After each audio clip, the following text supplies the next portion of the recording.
Hey everybody, how are you today? Today we're talking about, of course, Find Your Fire. And this is the program that I am talking about and sharing with you that is going to be starting October the 9th. I have 15 spots and it's for women who are 40 plus who feel maybe they don't trust themselves, they don't trust their intuition, they want to go after something, they don't know how to get it, they are indecisive. They maybe feel fear, you're feeling like, I want this. And it could also be releasing or leaving something.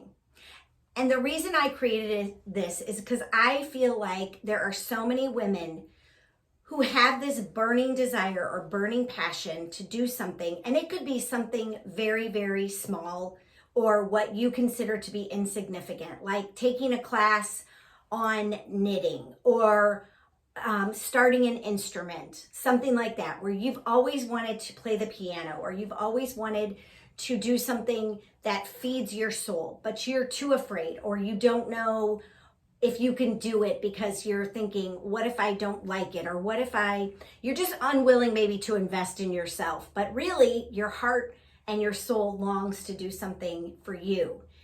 Or maybe it's something big like leaving a job or leaving a marriage or stepping into some new career that you have always wanted to do. And I have been there. I have gained and learned so much over these last years, especially the last 3 years. And I'll go into that more, of course, as I bring these videos forth. But my work in the world is to help you find your fire.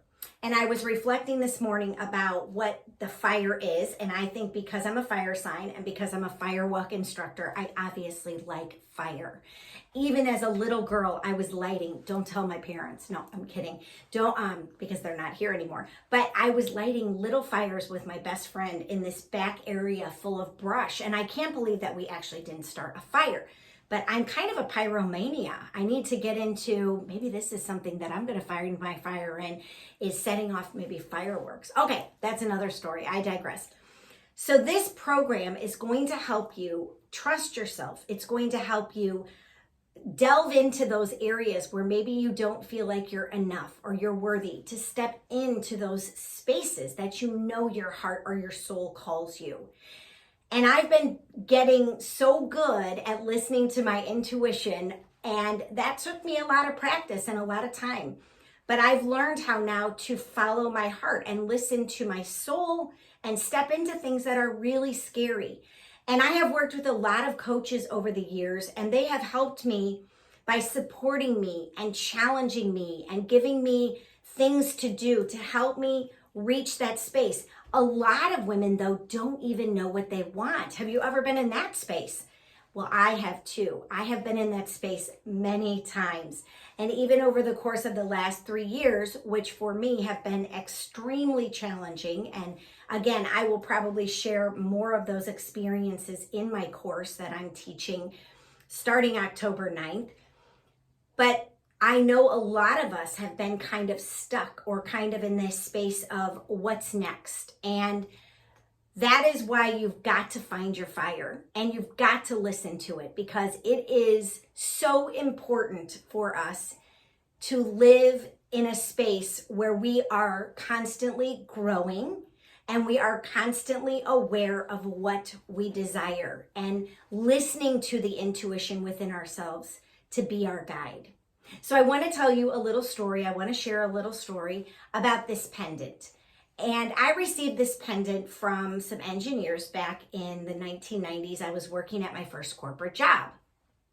And I was doing great. I loved the people that I worked with. I was traveling. I was helping set up companies in Spanish-speaking places.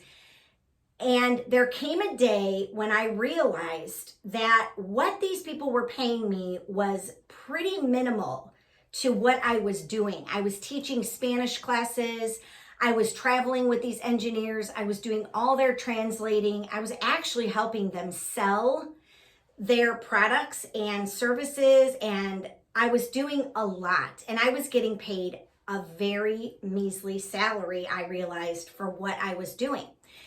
And so one day I went into the vice president of sales and I looked at him and I said, "Hey, Scott, I want to talk to you about my salary. And he said, well, Melissa, we're not going to raise your salary. And I said, well, I'm doing an awful lot for this company and giving a lot, and you are reaping the rewards in revenue. And he looked at me and he said, well, I'm sorry, we're not going to raise your pay because, you know, it has to stay at the customer service level. That's the department I was in. And I looked at him and I said, well, I guess then I won't be sticking around to work for you anymore. And he looked at me and he said, well, you wouldn't do that. And I said, watch me. Actually, I didn't really say watch me, but in my mind I was saying, watch me, because that's the type of person I am. When somebody challenges me in a way that actually is going to push me to grow, and even though in the moment maybe I don't realize, I'm just like, well, you're not going to tell me what to do. I am going to go and get what I deserve and want. And that was a huge piece. Sorry, I've got a piece of hair in my eye. That was a huge piece of showing my worth to myself and showing this man that I was worth it, and that all I was doing was extremely valuable and extremely important to this company. And it was. I was a very big piece, especially because they had big goals of moving into South American companies to sell their product. So that was a huge, but back to this piece, I put it on this morning and I looked at it and I thought, well, that's a good story to tell because it's all about my worth. And women we don't know our worth. We don't sit and understand how valuable we are.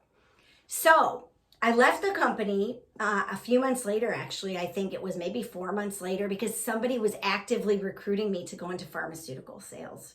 So I put the intention out there and I started looking and I started listening and I started understanding and feeling into my intuition and just saying, okay, well, I'm leaving this company. I don't know what I'm going to do, but I'm going to get the heck out of here.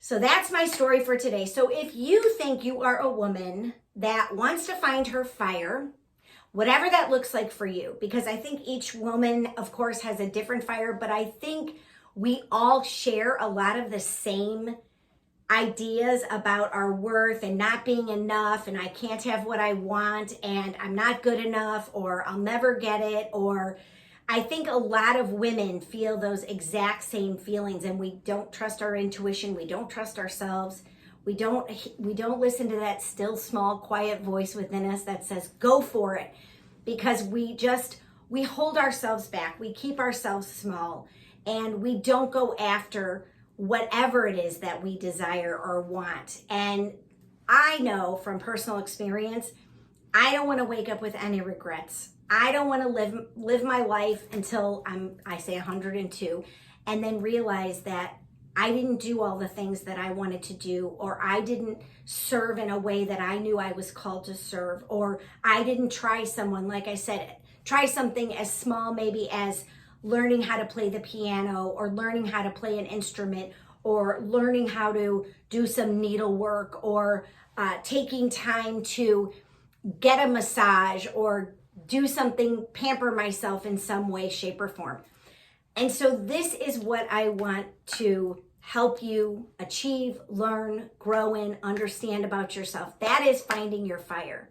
And it really is important that we do that, because the number one relationship that you have here is with you and what you want on this earth. So I hope you all have a fabulous day, and I look forward to bringing you more information, and I can't wait. If you want to join my course or want to know more information, just put a message in and send me a private message, and I'll get back to you as soon as I can. So I hope you have a great day, and I will look forward to connecting with you soon.